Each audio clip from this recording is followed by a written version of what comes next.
From Kern Government Television, welcome to this week's Kern County Board of Supervisors meeting, originating from the County Administrative Center located at 1115 Truxtun Avenue, Bakersfield, California. Kern County's vision is to create and maintain a customer-centered county government designed to garner the confidence, support, and trust of the people we serve. Today's Kern County Board of Supervisors meeting will convene momentarily.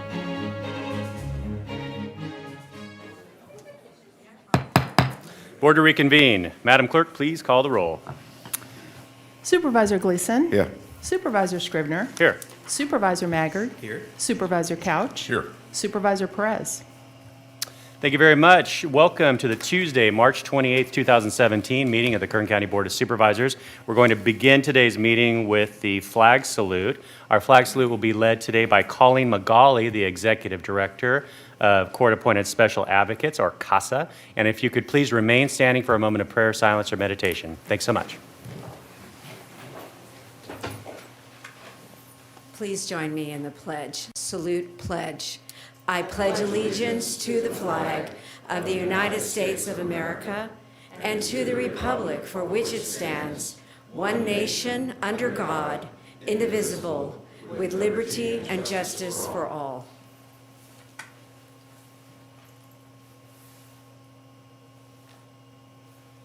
Thank you. Please be seated.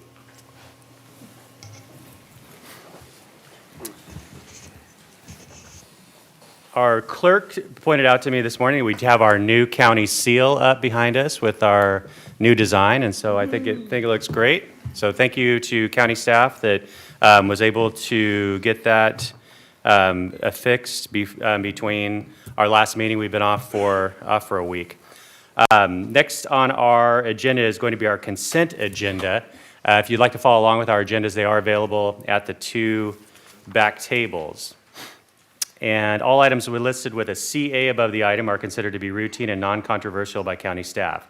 Consent items will be considered first and may be approved by one motion. If a member of the audience wishes to comment or ask questions regarding an item or items on the consent agenda, they may do so prior to a vote being taken on the consent agenda. A member of the board may remove any item from the consent agenda, and it will be considered in listed sequence with an opportunity for any member of the public to address the board concerning the item before action is taken. And so I will read the consent agenda items starting on page 2. Items 5 through 11 are on consent. On page 3, items 17 through 21 are on consent. Page 4, all items 24 through 30 are on consent.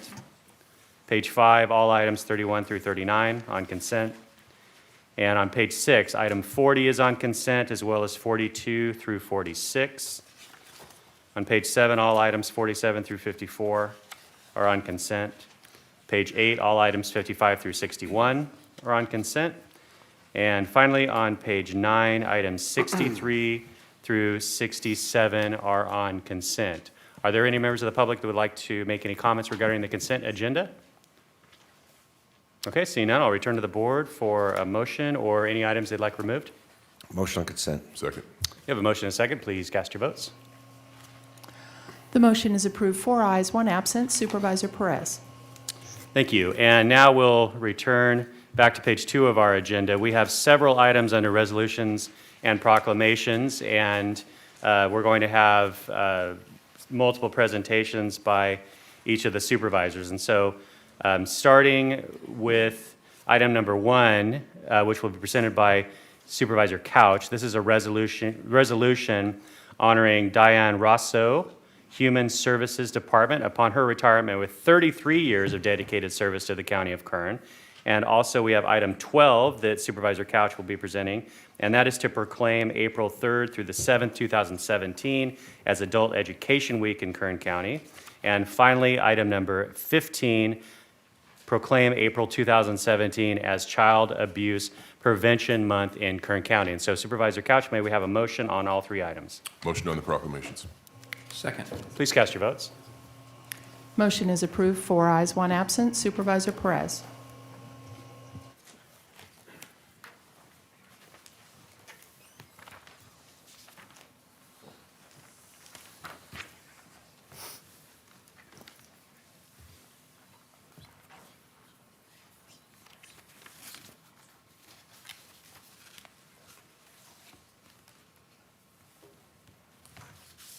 Morning, Mr. Chairman and members of the board.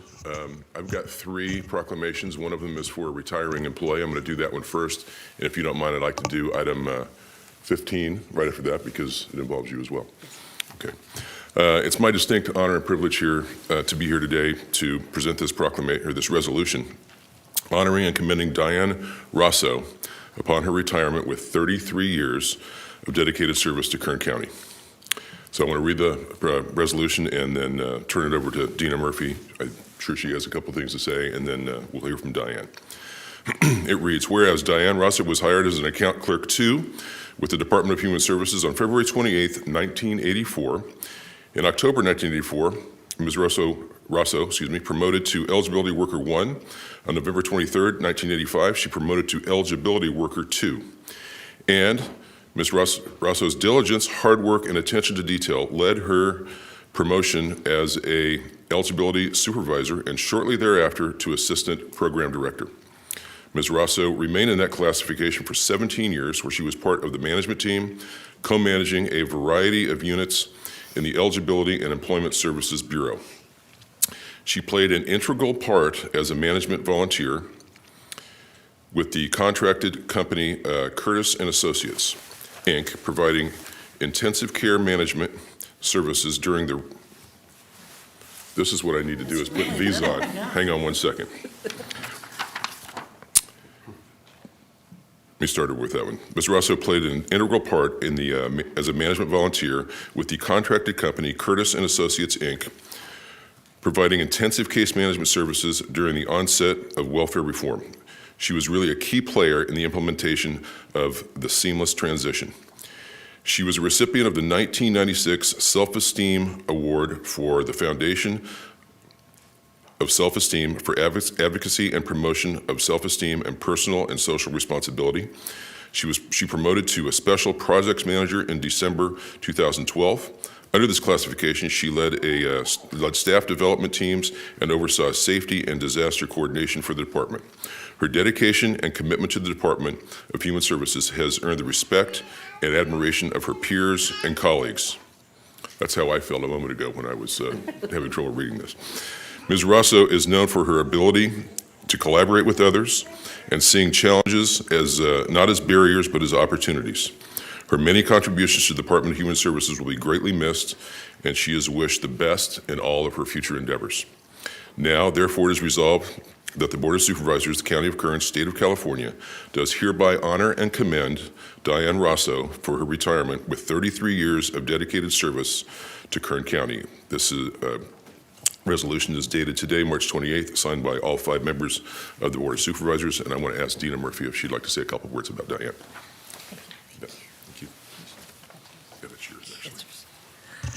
Good morning, Chairman Scrivener, members of the board. Thank you so much. It's very appropriate that Diana's number 1 on the list because she's absolutely number 1. And what I'd like to share with you, after growing up with Diana in the department, it's very hard to come here for the March Madness every year and have our wonderful staff that have put in years of service, and they're the backbone of the department, retiring 33 years.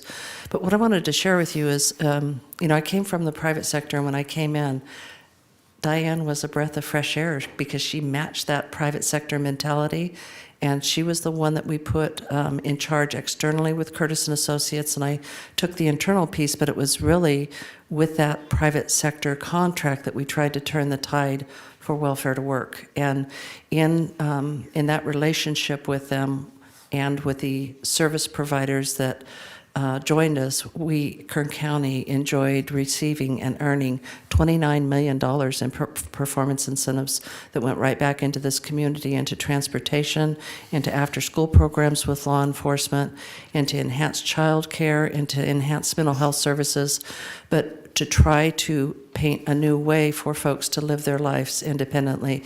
And Diane took charge of that and took charge from the department's perspective, sitting with Curtis and Associates offsite and moving individuals into labor and then training in more skilled labor to give them a path. So I've so appreciated Diane over the years for her innovative spirit and her can-do attitude. And I know that she'll carry that on into retirement.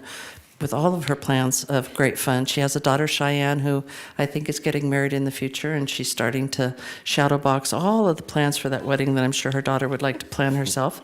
But that's how that will be. And our little organized Diane will, because she's a beautiful cook and a beautiful person, put that on with great elegance and have joy in her future. So we are going to miss you, and I'm very proud of you, and I look forward to hearing about the next part of your life. I can hardly believe the way that you look, that you cook the way that you do, and that you have 33 years of service under your belt, and just want to give you an opportunity to say a few words. Thank you. Thank you. I told myself I wouldn't cry today, so I'm trying my best. But I want to thank you and the Department of Human Services for giving me an opportunity to work for the department, which I love, which has been a great part of my life. And what a pleasure it's been, not only for me, but watching my daughter grow up. I've made many friends here at the Department of Human Services that I'll carry through my retirement years as well.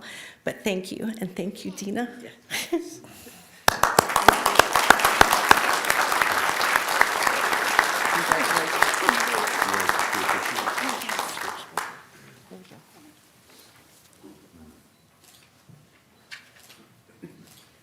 Let me get out. Pick one with just that.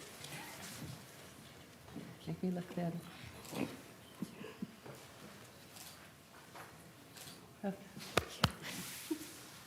Congratulations. Stay right here. I'm going. You have more coming up? I do. Look in there. Come on, Bob. Don't be shy. Don't be shy. Come on.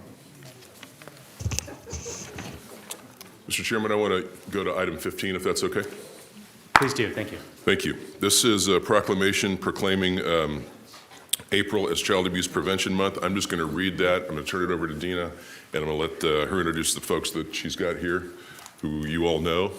The Board of Supervisors, County of Kern, State of California, has officially proclaimed April 2017 as Child Abuse Prevention Month in Kern County. This recognition has been entered in the official board minutes signed by the Honorable Chair, our Honorable Chair, Zach Scrivener. It's stated today. Dina? Thank you. Thank you so much, Chairman Scrivener, members of the board. Thank you for the proclamation for Child Abuse Prevention Month. I'd like to first acknowledge some of the colleagues that are standing with me. We have the Sheriff's Department, Scott Spielman from District Attorney's Office, Colleen McGauley, our Executive Director of CASA and formerly a superhero, Bill Walker of Kern County Mental Health Department, Matt Constantine, Director of Public Health, Peter Kang from Chief Deputy of Kern County Public Defender's Office, Roland Meyer from First Five, Brian Marshall, our Kern County Fire Chief, and Tom Corson, our Kern County Network for Children Executive Director.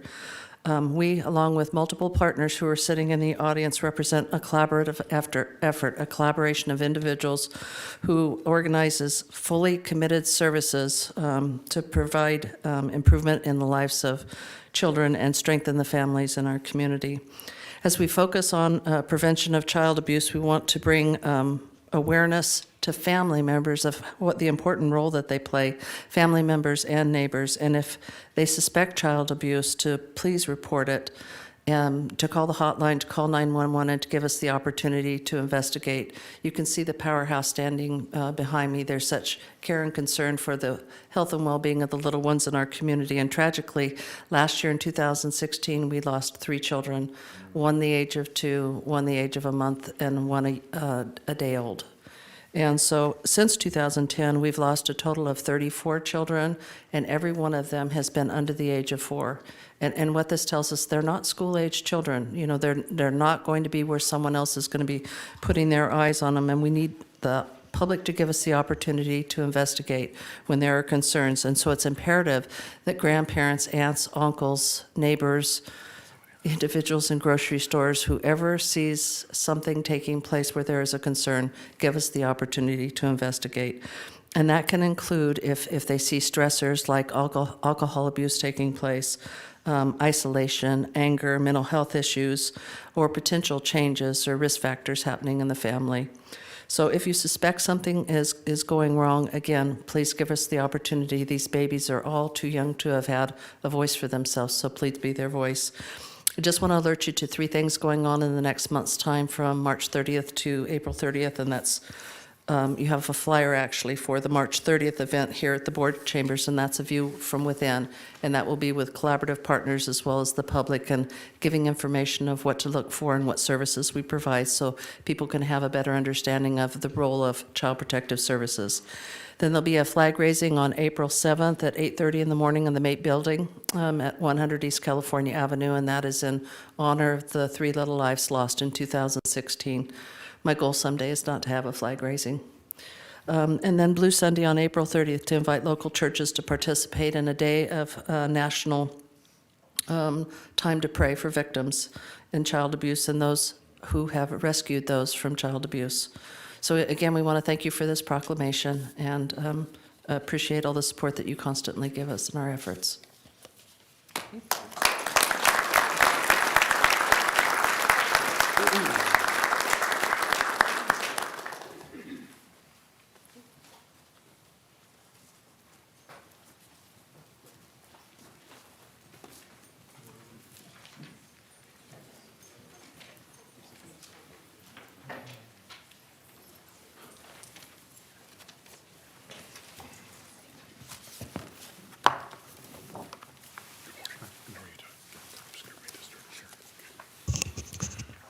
Thank you, Mr. Chairman. Last one for me today, but certainly not least, is a proclamation about Adult Education Week. I'm just going to read that, and I'm just going to turn this over to Mark Wyatt. Mark, I believe you're the principal of the Bakersfield Adult School? Correct. Okay. It reads, this proclamation reads, the Board of Supervisors, County of Kern, State of California, has officially proclaimed April 3rd through the 7th, 2017 as Adult Education Week in Kern County, and this recognition has been entered into the official board minutes, signed by our Honorable Chair, Zach Scribner, dated today, March 28th. Mark, welcome. Thank you, Supervisor Couch. Thank you. I'd like to thank the supervisors for recognizing Bakersfield Adult School. We feel our work is very important here in the community. We've done a lot. We have around 12,000 students we serve each year, over 200 faculty members and staff members. We all want to thank you for the recognition here today. We provide the county with over 400 graduates each year and about 250 GEDs every year through Bakersfield Adult School, and we're very proud of that. I'd also like to take note, if you saw yesterday's Bakersfield Californian, we had our culinary arts program. It's the Cafe 1600. It was the front page. I want to recognize the county for that. That is a partnership with you and America's Job Center and ETR. It's a collaborative effort, workforce development that's had tremendous early success, and it's something that I want to personally invite each one of you out and enjoy the cafe from 11 to 1. We're at America's Job Center on 1600 East Bell Terrace, and you'll get to see kind of your work in action and the partnership that we've developed. It's got a lot of attention, even nationally. We've done things with national NPR. Obviously, this yesterday was nice to see in the paper, but it wouldn't have happened without the county, Teresa Hitchcock and Bill Stevenson and America's Job Center. And we thank you so much for all your support.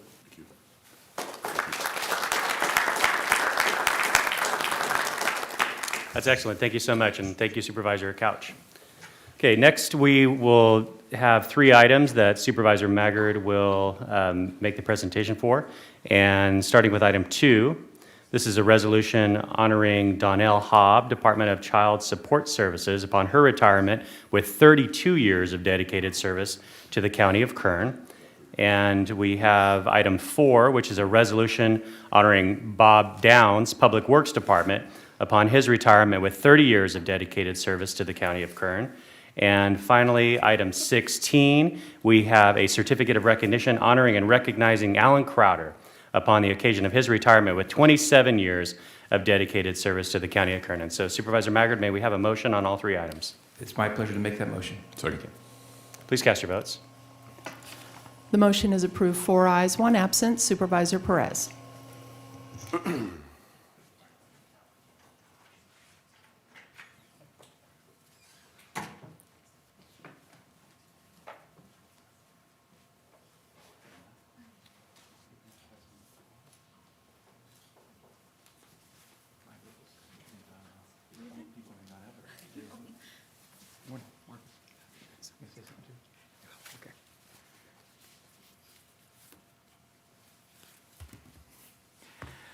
Morning, colleagues. It is my honor this morning to stand before you to recognize Donnell Hobb for her stellar career with the County of Kern. All things come to an end, and it's hard to imagine, I'm sure, that that time has come in your career. It's a pleasure to introduce Donnell because my sister's name is Donnell, and there aren't very many people named Donnell in the world, are there? We're special. You're special, that's right. Yeah.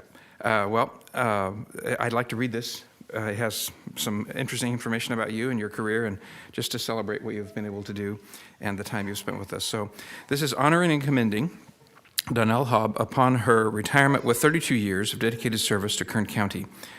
Donnell began her career at the General Services Department as a permanent account clerk on July 2, 1984, where she was assigned to the Accounts Payable Department. And on March 13, 1989, Donnell promoted to Account Clerk 3 with the Parks and Recreation Department. You made your way around the county a little bit there, department, where she continued accounts payable responsibilities, but quickly took over the revenue desk, where she performed tasks related to park reservations, security deposits for the parks and veterans halls, processed daily deposits, tracked department park fees, and was back up to the payroll clerk. On December 17, 1990, Donnell transferred to the District Attorney's Family Support Division as an Account Clerk 3, where she performed payroll and personnel tasks and supervised 8 full-time employees in the Customer Call Center Division. She subsequently promoted to Employment Services Clerk in October of 2001, and her position was reclassified to Fiscal Support Specialist in July 2002 with the Child Support Services Department. And in October 2006, she was assigned to the Payroll and Deposit Control, where she prepared the daily deposit, affidavits, and fraud packets. And in August 2011, was assigned to the Support Team Division, where she handled financial activities relating to child support cases. And in October 2011, Donnell received the department's Director Award for the employee who has demonstrated outstanding leadership, customer service excellence, and commitment to the child support program. And Donnell dedicated her dedication to child support services and her commitment to serving the community is commendable. She has earned the respect and admiration of both peers and colleagues. Her many contributions to the citizens of Kern County are appreciated, and she is wished the very best in her future endeavors. Now, therefore, be it resolved that the Board of Supervisors of the County of Kern, the State of California, does hereby honor and commend Donnell Hobb upon her retirement with 32 years of dedicated service to Kern County, adopted this the 20th day of March, 2017. Congratulations. We appreciate the life that you've given us, and I hope you have a wonderful and blessed retirement. Thank you. Marcus, you going to say something first? Thank you, Supervisor Maggard. Chairman Scrivener and the board, today is a bittersweet day at the Department of Child Support Services because Donnell has 32 years of county service, but 26 of those were in our department. And that would say she's kind of like a fixture, but that wouldn't describe her at all because that's an inanimate object. And Donnell is full of joy and vigor. All of those things that she did in the department, she did well, but what I remember the most is her beaming smile, her willingness to always help her coworkers, because I was one of those. When I first came to the county in 2009, Donnell welcomed me, and not only did she do her payroll functions, but she invited me to come buy a house and live in her community, because that was a great place to live. And that says a lot, because she's looking out for more than just the work, but it's the way she delivers the work and the way she cares for her coworkers. I'm thankful for all the things that you've done for the department, and I just wish you the best. We'll give you back to your family, because I know that you have a grandchild that you love more than the world. I'm sure you guys have heard her. And so with that, I'd like to turn over to you. Thank you so much for all your Thank dedicated you. service. Thank you. Would you like to say something? Yeah, I'll try. I'm not real great at speeches. I want to thank everybody for this resolution, and I have really enjoyed working for Kern County. It's almost like the 26 years that I've had at Child Support, it's like a big family, and I feel like I'm a child that's going away to college for the first time. It's kind of scary and excited at the same time. You know, I'm going to miss a lot of people, and I love Child Support. It's the best department to work for, and I'm going to really miss everybody. Let's take a picture together, okay? Okay. I'm going to take this off. So it doesn't show. Let's look right over there, okay? Step right over there.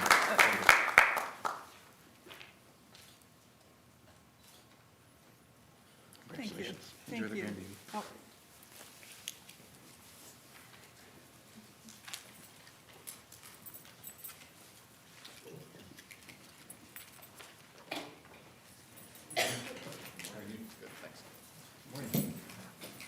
Congratulations. I'm going to step on up. It is my pleasure this morning to also recognize Bob Downs upon his retirement from the County of Kern. I am joined by Greg Fenton, who will say a few words here in a few moments as well. So why don't you step up here right next to me, and we'll get you in prime focus on the camera there. I'd like to read this. It describes a bit about his background and what he's done for the county and the commendable career that you have had for us. We are honoring and commending Bob Downs upon his retirement with 30 years of dedicated service to Kern County.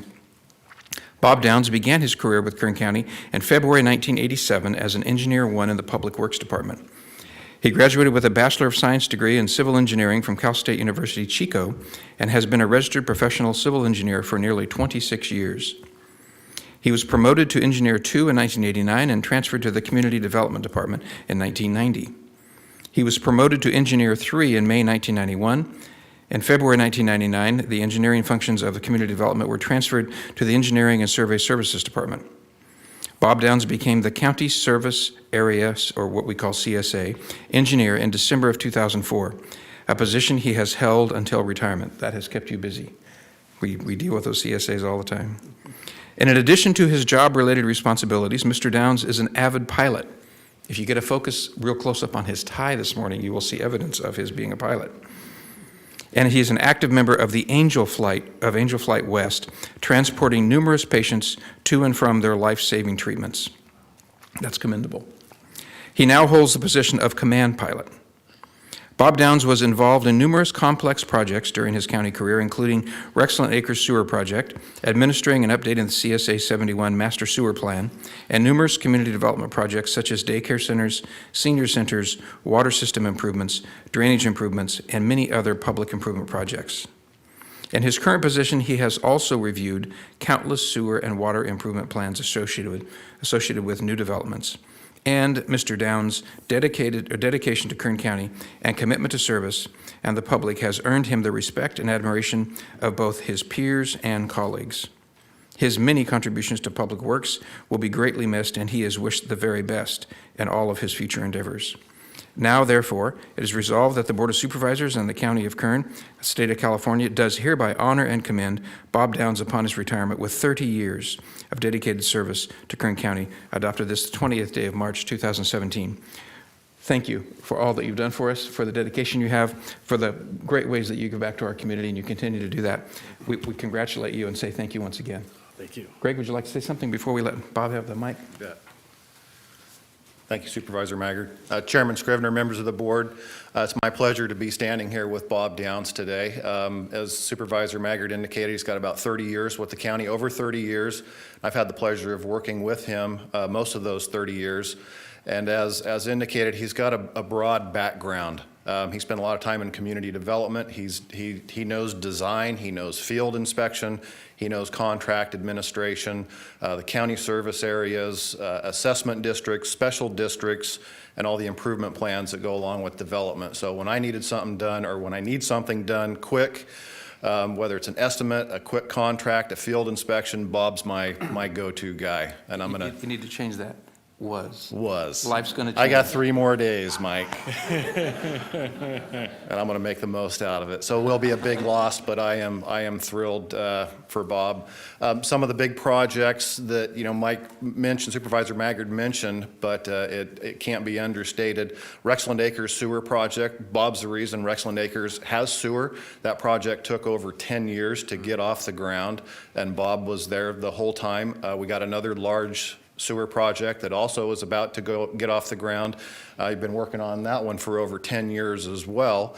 I can't get him to stick around to see that one go through, but it will be because of Bob, and I'm pretty confident it's going to happen. So he's done a lot of good things over the years, not to mention his pilot and the angel flights and the side stuff that he is involved with to really help give back to the community.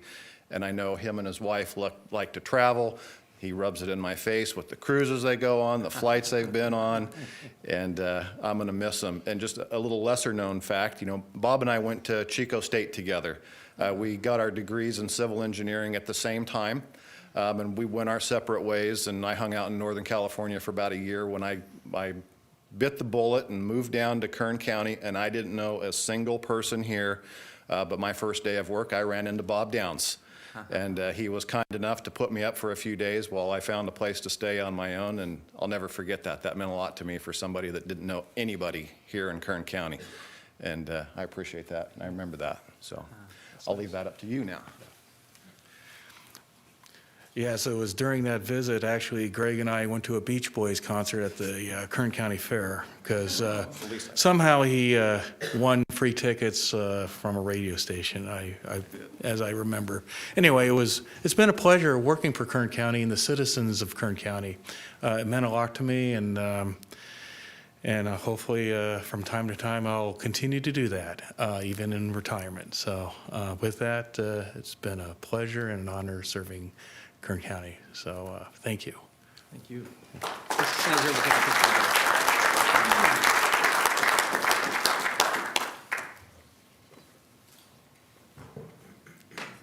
Want to turn this way too?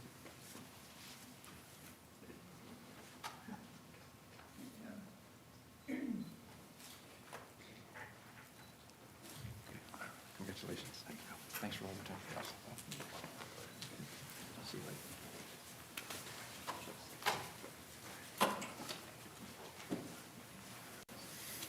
Come on up, Alan. Good morning. Good morning. Congratulations. Thanks. Appreciate all you've done, man. Come step up.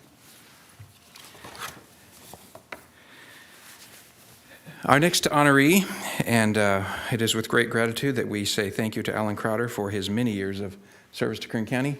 It's been a while. I enjoy a guy with had white hair when he was 25, like you and I had. Yeah. Alan has had great enthusiasm for his work, and I'm going to talk a little bit about this morning about some of the things that he's done for the county, and we could never address all of them. But we are here this morning to recognize and honor Alan Crowder upon the occasion of his retirement with 27 years of dedicated service to the county of Kern. Alan is here with us, and also with us is Ryan Alsop, our CAO. And your last position was called Senior Fiscal and Policy Analyst. Is that correct? Close enough. Close enough? Well, okay. He's also the proofreader for everybody in the county, so I'm sure you get that right, sorry. The first thing that I'm going to say about him, explain where he got his education, is going to explain a lot about Alan. He received a BA in journalism from UC Berkeley. That explains a lot, because Alan doesn't always share the political perspective that I have, but he always has enthusiasm for what he does, and that's you've been a gentleman the whole time as you've worked on behalf of us. In 1990, Mr. Crowder began his career with the County of Kern as a coordinator of public and legislative affairs for the Resource Management Agency. Who was the RMA director back then? Randy Abbott. Randy Abbott. That's going back a ways. There's been a few since then. In May of 1990, Alan transferred to the County Administrative Office as a public information officer. In 2004, Alan served as the Acting Board of Trade Executive Director.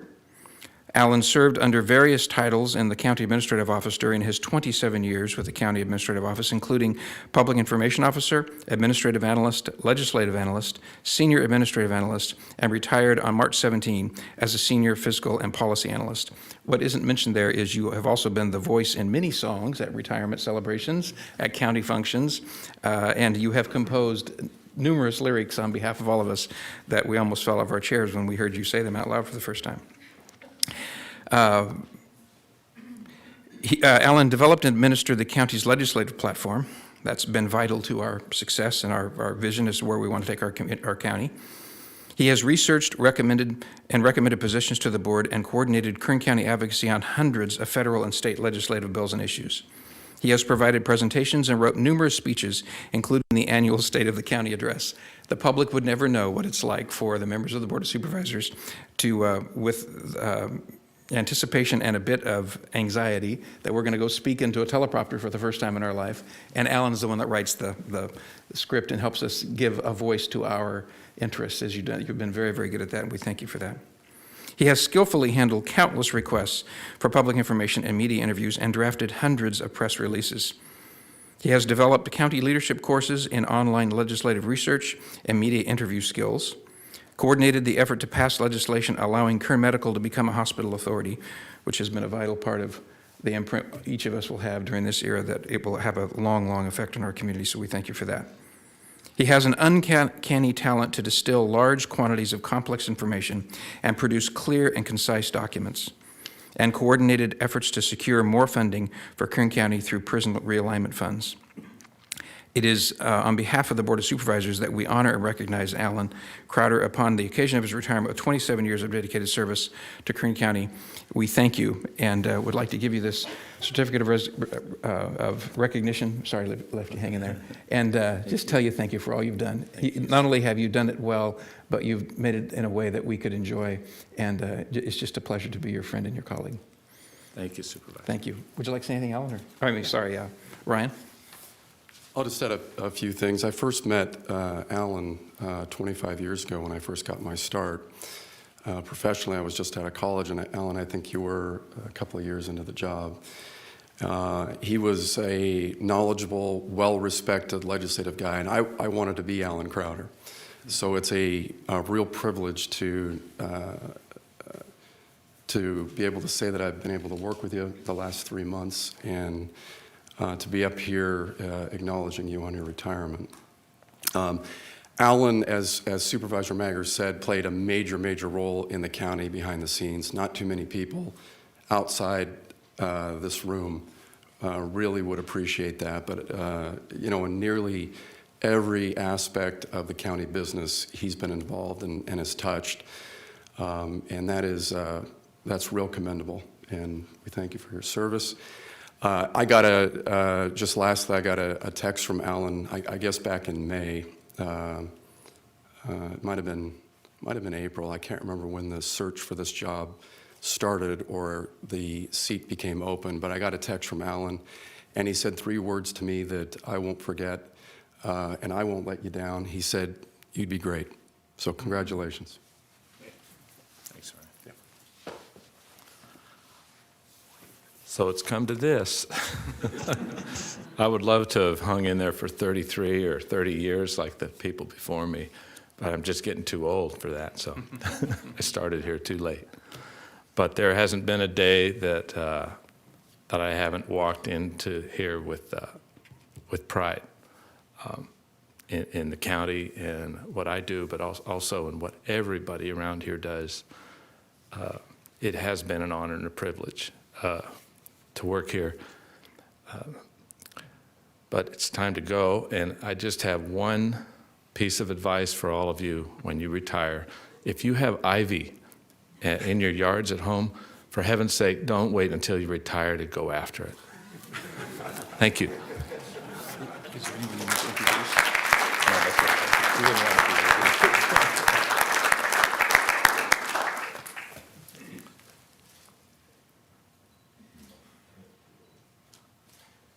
Thanks, man.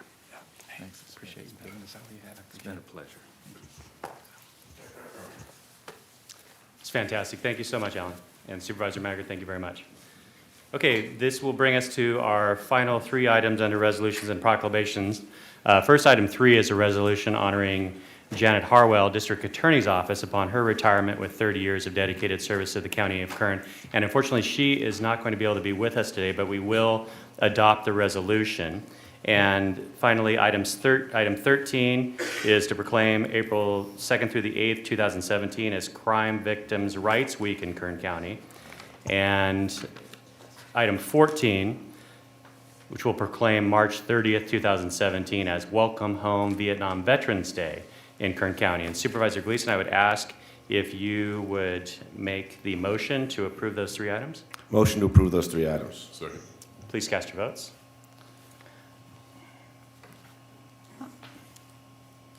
Motion is approved, 4 ayes, 1 absent, Supervisor Perez. Thank you. And Supervisor Gleason will make the presentations on items 13 and 14.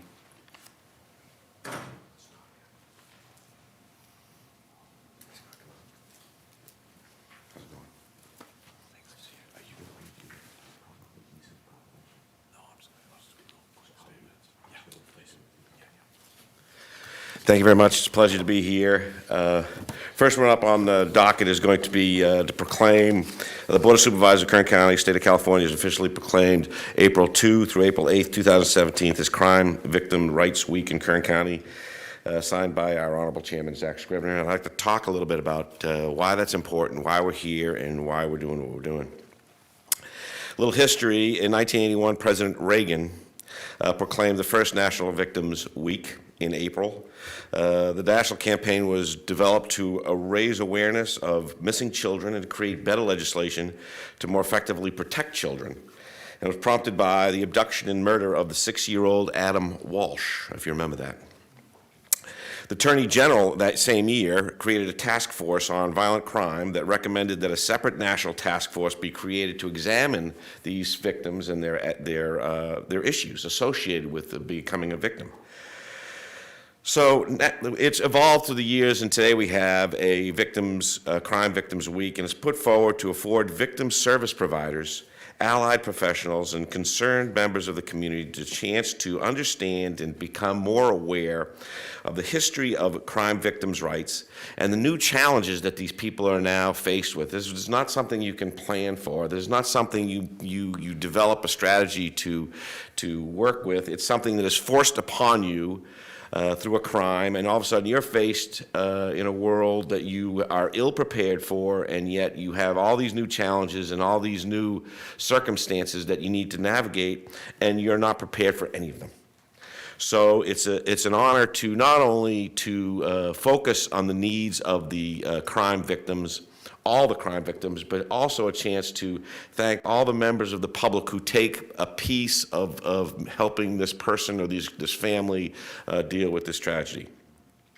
So it's a great thing to do. We're not the only ones. In Kern County, our district attorney proclaimed April 2 through 8, 2017 as Crime Victims' Rights Week, and she said, in 1981, President Ronald Reagan proclaimed the first National Crime Victims' Rights Week to enhance sensitivity to the rights of crime victims. The District Attorney's Victim Services Unit has organized the 5th Annual Crime Victims' Rights March for Tuesday, April 4th, 2017, from 4 p.m. to 7 p.m. The march will start at the Liberty Bell at 5:30 and continue to Mill Creek Park, where a vigil will be held. District Attorney Green asks for your support and recognition of this important work we do for the benefit of victims, their family, and the community. So it's a full effort by Kern County, and I have Scott here who's going to help us understand better what we're faced with. Scott. Thank you very much. Thank you very much, Supervisor Gleason. Thank you, Chairman Scrivener, and the other supervisors. This is definitely a good thing to do. I thought your words hit the point, and I thought Ms. Murphy's earlier about the children that have been victims of murder through child abuse, I think really hit the mark too. And it's unfortunate. She talked about the most vulnerable of victims. We have sexual assault victims. We have victims of violent crime. We have murder victims. We have victims of theft. And as was well said by Chairman Gleason, these are people that did not ask for this to happen to them. They have to deal with it, and I'm very appreciative, we are very appreciative of having the Victim Services Unit in our office that you approved about 4 or 5 years ago. They provide services to literally thousands of victims in our county through the course of the time that we've had them. And so it's a great service, and this is recognition of Victims' Rights Week. We have prosecutors in court every single day trying the best that they can to help victims of crime. The law is, we have the best system, but it's difficult to work under, especially for the victims. And so at least by having this proclamation recognize the victims in this way, it does go quite a ways in letting them know that we do care. And I know that you care. We certainly do. Law enforcement does. And we're doing the best that we can. And so thank you very much.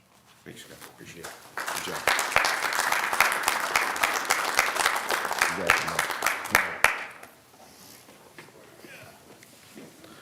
We got all these vets here.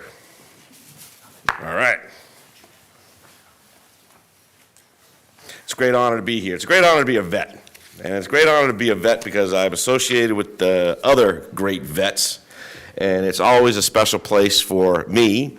And it's always a special time for Kern County to have you here with us, and I hope that you find and understand our special focus on you and your accomplishments in your life and your achievements.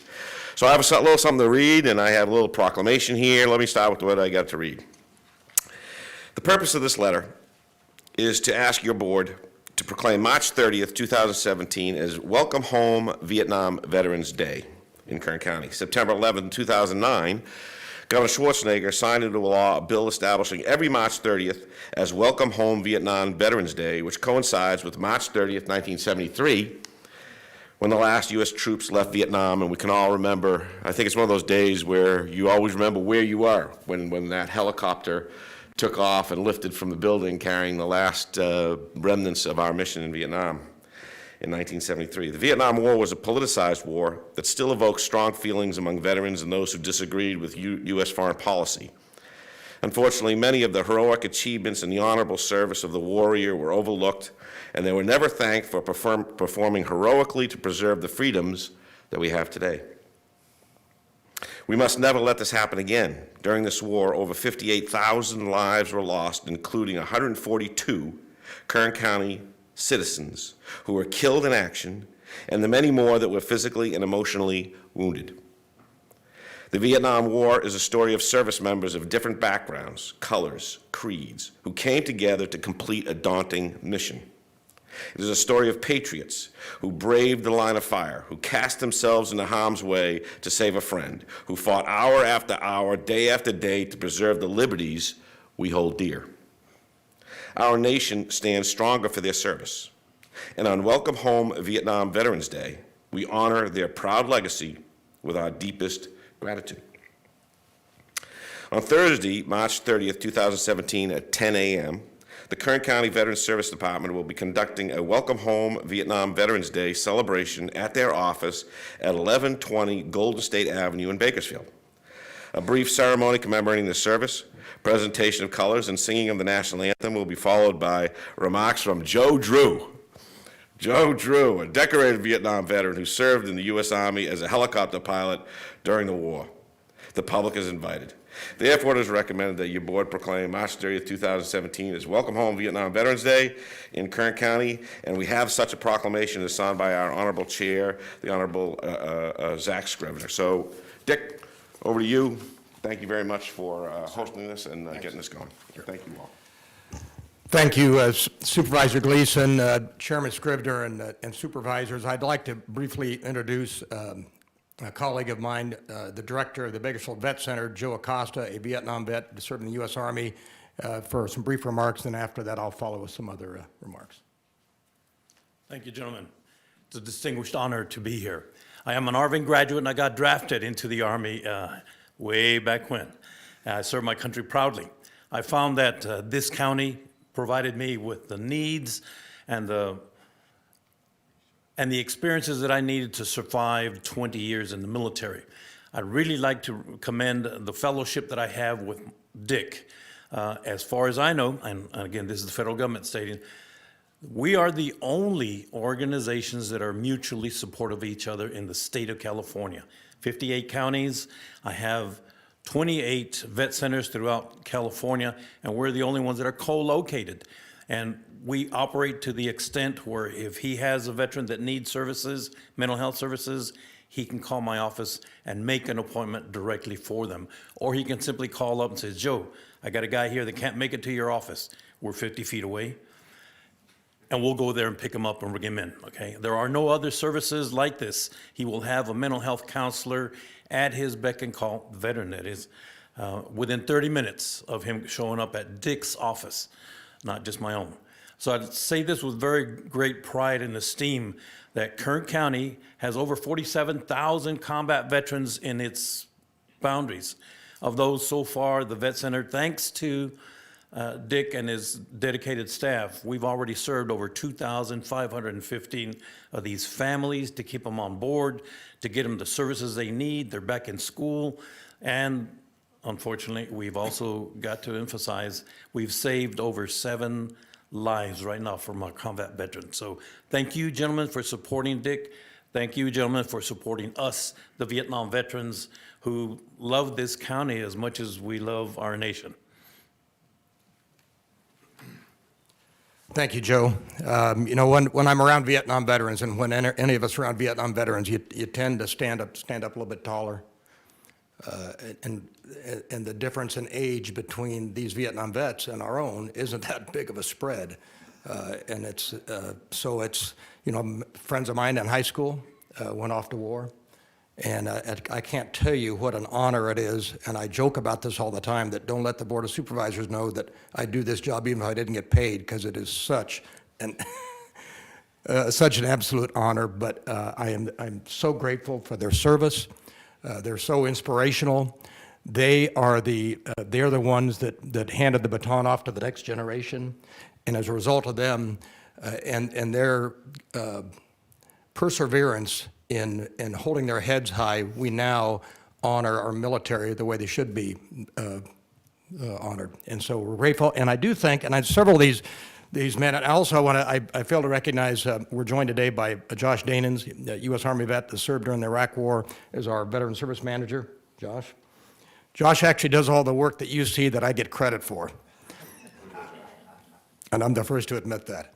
So, but I know that several of these just came back from Washington, D.C. a week from Sunday. They came back from their trip to Washington, D.C. They saw the wall. They finally got caught up on their sleep, because I think they got about a total of 6 hours sleep over 3 days.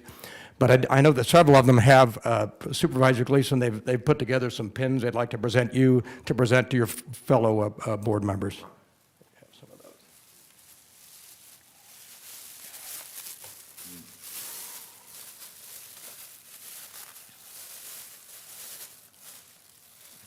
I got one for every board member. It's one of the pins, Vietnam veterans. And the bottom it say, forgive the French, and damn proud of it. And we got our POW pin next to it. Outstanding. One for each member. Thank you very much. And thank you for what you're doing for us. Thank you very much. Appreciate it. Thanks. Thank you. And give one. So once again, the public's invited this Thursday, day after tomorrow. Our Veteran Service Department, welcome on Veterans Day, 10 o'clock. Joe Drew's the speaker. Kern County Fire Department's going to have the big garrison flag there. Mrs. Christina Scribner is going to be singing the national anthem. Marine Corps is going to have a color guard there. It's going to be a great morning. The public's invited, rain or shine. And but we've been watching the weather. I think it's going to be good. So if you can come, we'd love to have you. And we're really, really looking forward to honoring our Vietnam veterans. Thank you very much for the honor and for the time. I know you got a lot of business going on today. We'll cast away. Thanks.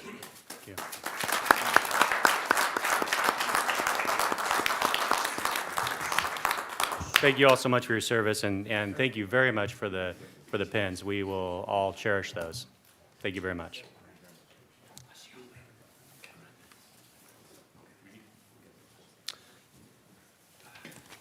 All right, that is the last of our resolutions and proclamations, and so the next item on our agenda will be public presentations. This portion of the meeting is reserved for persons to address the board on any matter not on this agenda, but under the jurisdiction of the board. Board members may respond briefly to statements made or questions posed. If you'd like to make a public statement, please come forward. We ask that you state your name and observe our 2-minute time limit.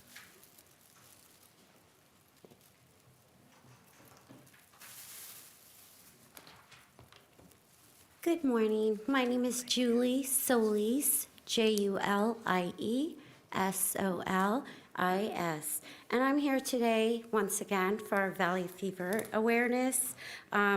As you guys might recall, I've been here before on a quest to bring awareness of this awful valley fever. Well, I was in contact with Assemblymember Rudy Salas, and we now have AB 1279 in Sacramento, which will bring $2 million towards valley fever research. In California, we have no official statewide database to track the rate of valley fever infections, and there's no funding, no research programs or anything. So with AB 1279, it's going to bring $2 million to California. So I'm here requesting a letter of support from the board. I sent a emailed sample letter to the clerk of the board, and so as you receive that, I hope that you guys can send back a letter of support. Kern County in 2015, we had 1,076 cases. And September to December 2016, during our epidemic, 28 people a day, over 2,000. Next month in April, the numbers are going to come out, and they'll be shocking. But we have to remember that all our reporting, because of the lack of guidelines, are not going to be accurate. So AB 1279 is going to help us get accurate accounting of those diagnosed with valley fever. Thank you for your time, and I'm anticipating your letter of support. Ms. Solis, thank you very much for your presentation. And I believe at our last meeting, we approved a resolution in support of AB 1279, and we would be happy to provide you with a copy of that. The clerk's office can provide that for you. Okay, so Thank you so much. can email it back to me, or Yeah, okay. if you'd like to provide your contact information, we may have it from the last time you spoke, but Mr. Alsop, right here, if you provided your contact information, whichever way you'd like to receive it, via email or regular mail. Thank you. Okay, thank you for your Thank time. you very much.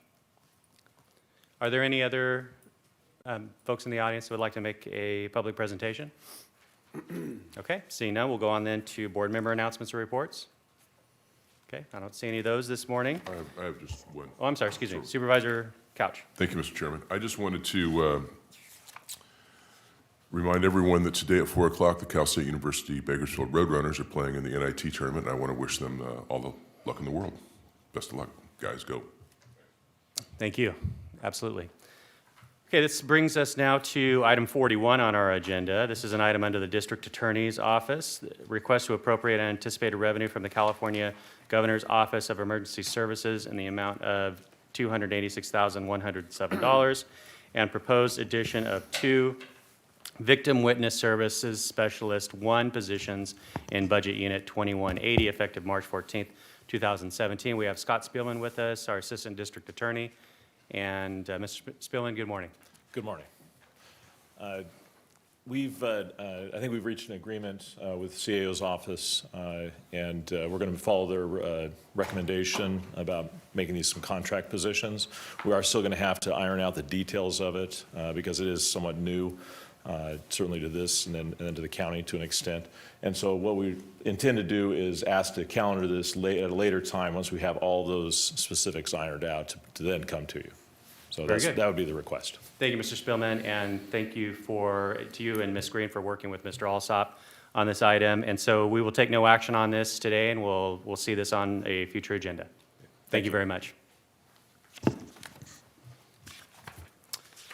That brings us now to the final item on our agenda for this morning. This is an item under the Kern County Employees Retirement Association.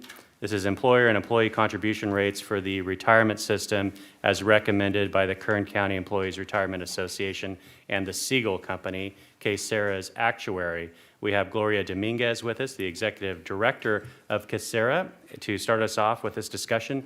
Good morning, Ms. Dominguez. Good morning, Chairman Scrivener, members of the board. The Board of Retirement presents for your adoption the annual contribution rates for fiscal year 2017 and 2018. I will just go through a few slides here to explain the actuarial evaluation and how the rates were derived by our actuary, Siegel Consulting. The valuation is actually a snapshot of the funding of the plan. The actuary summarizes the actuarial data. They look at what happened from last year to this year. They look at the funded status to see how far along the plan has come in meeting its obligation. And the one thing that gets the most attention and requires your board's explicit action is to adopt the funding requirements, which are the annual contribution rates for the upcoming year. Even though the valuation is as of June 30, 2016, there is a one-year lag in the process where the new contribution rates will then be in effect on July 1 for next year. Now, this next slide illustrates everything that goes into the valuation. There are nearly 18,000 members, beneficiaries, and alternate payees for which the actuary accounts. Once the member data, the financial data, and the plan provisions are compiled, the actuary has to predict what benefits will actually be paid in the future for each and every participant in the plan. That involves demographic actuarial assumptions like mortality rates for healthy members as well as those that are disabled, termination rates, disability incidence rates, just to name a few of them. Also, the actuary has to determine how much money to set aside, and that involves the economic actuarial assumptions like the assumed rate of return on the investments in our portfolio, the assumed rate of price inflation, and individual members' salary increases. Now, the development of those assumptions, both economic and demographic, are done every 3 years through a study of actuarial experience. This is in the county employee retirement law, that the triennial experience study is mandated by statute, as is the development of the annual actuarial valuation before you today. Now, the last triennial experience was performed in 2014, and those assumptions that were adopted by the Board of Retirement have been applied to this actuarial valuation.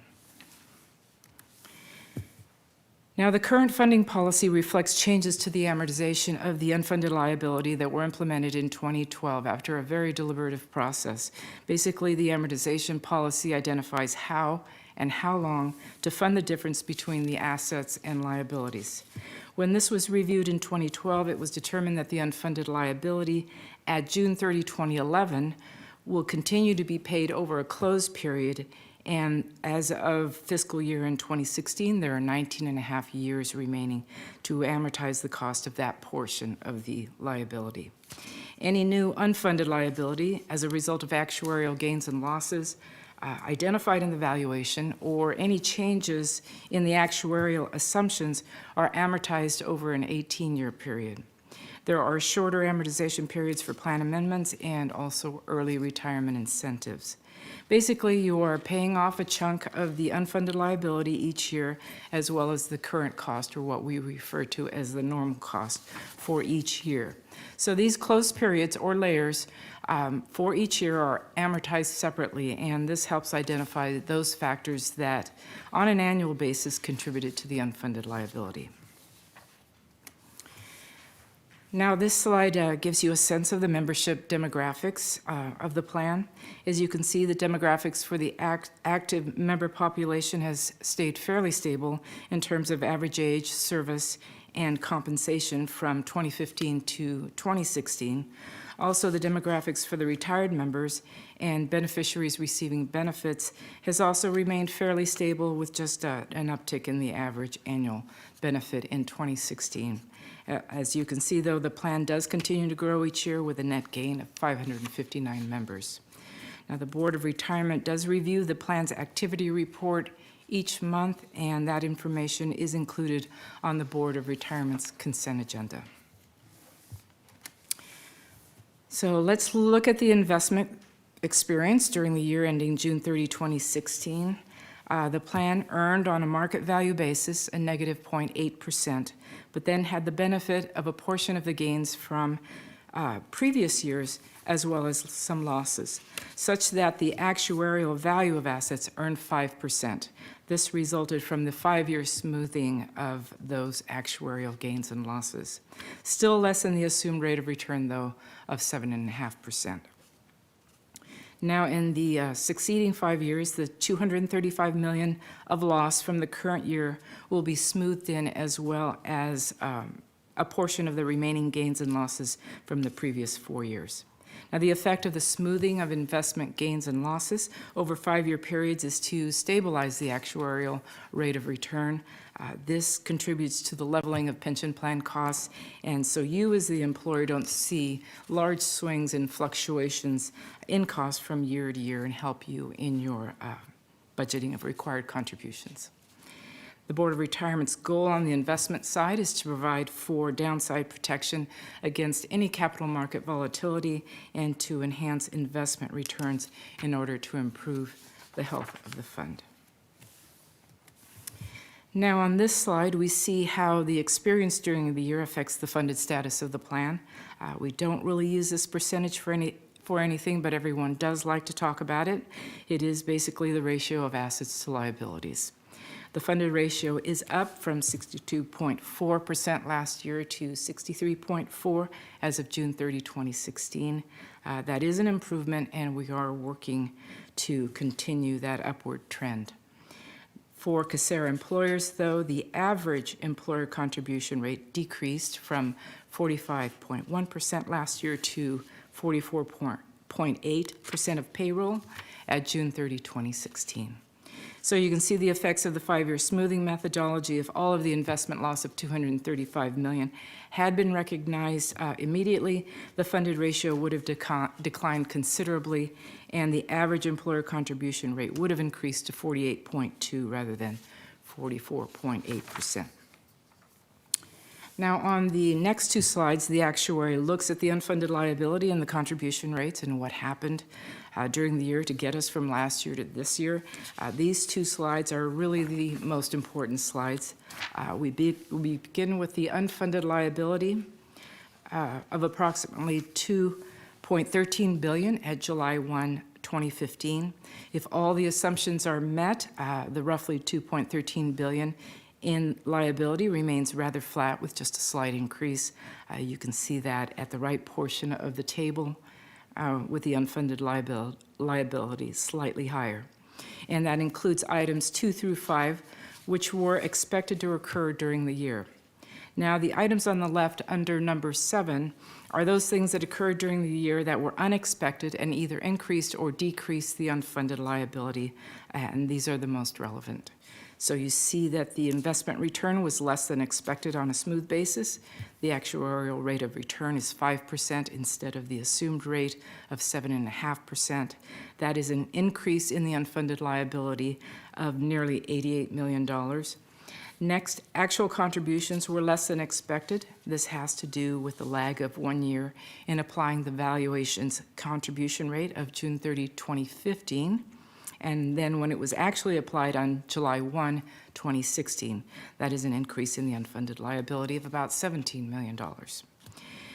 Then in projecting the liability last year, the actuary assumes that salaries would increase by about 3.25%, but in the valuation this year, that did not occur, and salaries increased at a much lower than expected rate. This is a reduction of the unfunded liability of about $50 million, as well as lower than expected cost of living increases for the retirees and beneficiaries receiving a benefit. The COLA is assumed to be 2.5%, but because of lower than expected inflation, it reduced the unfunded liability by nearly $42 million. Now, that is favorable to the funding of the plan, but adverse to the interest of the members. There are other demographic changes or experience, factors like turnover among members, earlier or later retirements than expected, mortality, more or fewer deaths than expected, number of disability retirements. So you see that about $15 million reduction in the unfunded liability due to those factors. All totaled, we see a slightly higher unfunded liability than the previous year with unexpected changes of about $1.9 million, and that will be amortized over an 18-year period. Now, on this slide, we see many of those very same factors affecting the average employer contribution rate. The only factor here that impacts the employer contribution rate that does not impact the unfunded liability is the 0.54% increase in the contribution rate resulting from the effect of amortizing the prior year's unfunded liability over a smaller than expected projected total payroll. That is to say that spreading the unfunded liability over a smaller total payroll makes the employer rate go up. This increase is reflected more in the county's contribution rate because the special districts do provide for salary increases for their members, so their total payroll is larger relative to their unfunded liability. Overall, the net effect of these factors is a reduction in the average employer contribution rate, and that includes all of Casera's plan sponsors. Now, on this slide, we look at the different valuation results. The most important numbers really are on the last two lines. You see that the funded percentage increased from 62.4 to 63.4. Without the smoothing of gains and losses, the funding ratio would have been less than last year. Again, the smoothing of those investment gains and losses affords stability in the contribution rates to the employer, mitigating any large swings in costs from year to year. On this slide, we see the effect of the valuation results on the employer contributions. This shows the effects of both county general and county safety contribution rates and required contribution amounts. County general rates declined about 48 basis points. However, in dollars, the estimated annual contribution increased slightly. Safety rates increased about 51 basis points, and in dollars, that estimated annual contribution also increased. So the net effect is an increase in the estimated annual required contribution in dollars and a reduction in the employer contribution rate for the county's general members, and an increase in the safety contribution rates. Now, the following two slides, in these two slides, the actuary applies the results of the valuation and projects annual required contributions for about 5 years. This helps you as the employer to make budgetary projections. On this slide are the projections for county general without the courts. You can see that the rates and amounts are increasing through the next 5 years. The same holds true for county safety projections on this slide. Again, the rates and amounts are also increasing for the next 5 years for safety members. Looking ahead, later this year, the triennial experience study will be presented to the Board of Retirement by the actuary for review and consideration. The experience study will analyze the preceding 3 years of demographic experience. I anticipate, though, that the actuary will recommend a change in the assumptions. In prior discussions with them, they have indicated that the inflation adjustment will be closely reviewed and most likely reduced 25 basis points. Although any new assumptions, though, adopted by the Board of Retirement will be applied to the actuarial valuation as of June 30, 2017, and thereby establishing funding requirements for fiscal year 2018-2019. So that concludes my prepared remarks. It is recommended that your board adopt the contribution rates as reflected in the actuarial valuation for fiscal year ended June 30, 2016, prepared by Caceres Actuary Siegel Consulting and approved by the Board of Retirement.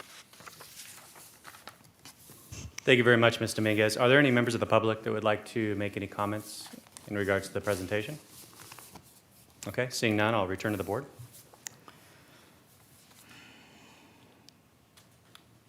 Mr. Chairman, Supervisor Couch. does the CAO's office concur and recommend a motion to the effect of the report?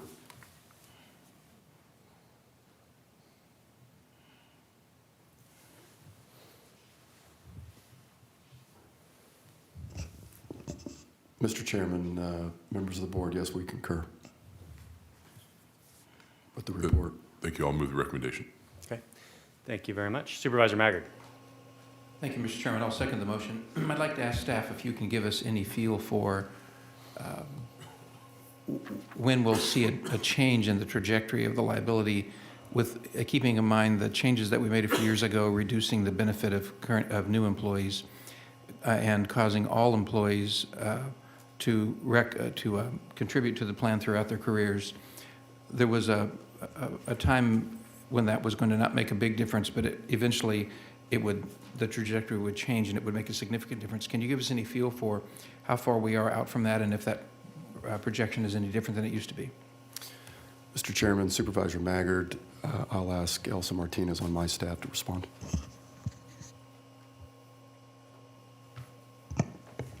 Supervisor Maggard, through the chair, I think based on Mrs. Dominguez's presentation, we are already seeing those changes.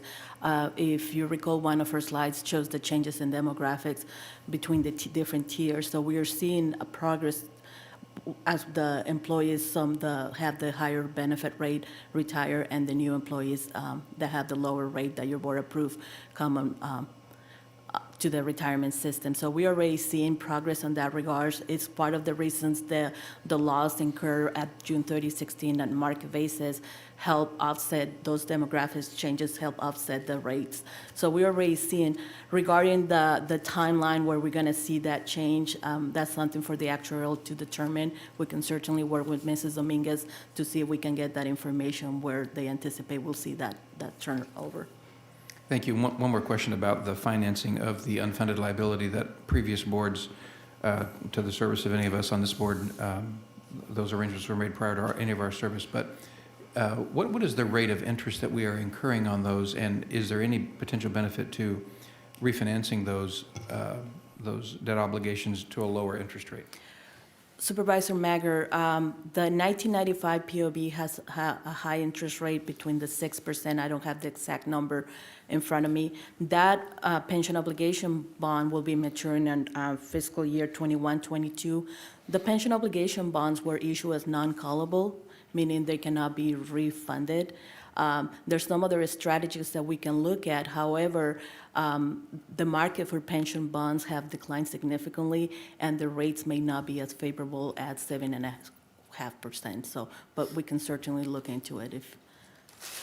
I'd appreciate you doing that. And whether or not the nature of the bond, could we change the nature of the bond not to be a pension obligation bond, but instead be some other form of even potentially a bond secured by some of the assets the county has, and whether or not there's any benefit at all and how much we would realize in the savings from that potential reduced interest rate.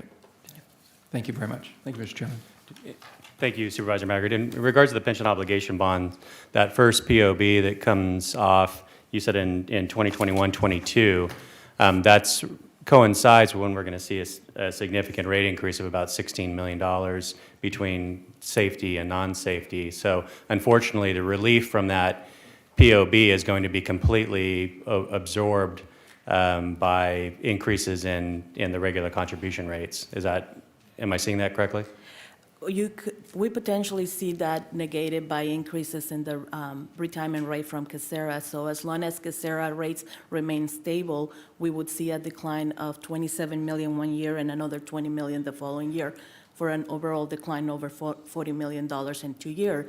However, if the rates for Casera increase, they could negate those savings. The projections say that it looks like it will negate it, is my point. Correct. Okay, thank you very much. Supervisor Gleason. Thanks, Chairman. A couple questions. On one of your slides, it says experience during the year, you said that the market value of assets earned negative 0.8%. That is correct. Is that an industry standard, or how does that compare to, my understanding is of the economy that it grew. Why did our investments go down? Supervisor Gleason, through the chair, during that year, all 1937 Act systems experienced very low returns, anywhere from negative 0.1% to 1.5% in terms of market value returns. So we all experienced those declines. The market has been very volatile. We are now, 9 months into the new fiscal year. And the markets have been behaving a little bit better, but we shall see at the end of this fiscal year how we fare with this fiscal year. But this is consistent with what other systems have experienced. That was my question. Yeah. Okay, thank you very much. I got a couple of more questions for you that I just don't understand. I don't get it. You have a slide here in the back that says projection of estimated employer contributions, general county without courts. Yes. I don't understand what that sentence means. I don't even understand what we're talking about on this slide. Could you explain it more clearly for me, please? This is the estimate. This is a projection of the estimated employer contributions that will be required to fund the county general members without the court members. In the valuation, the courts, the county, and county safety are pooled in one cost pool. So this excludes the courts. It just separates into strictly county members, general members. Thank you very much. Thank you, Supervisor Gleason. We had a motion from Supervisor Couch and a second from Supervisor Maggard to adopt the rates. Please cast your votes.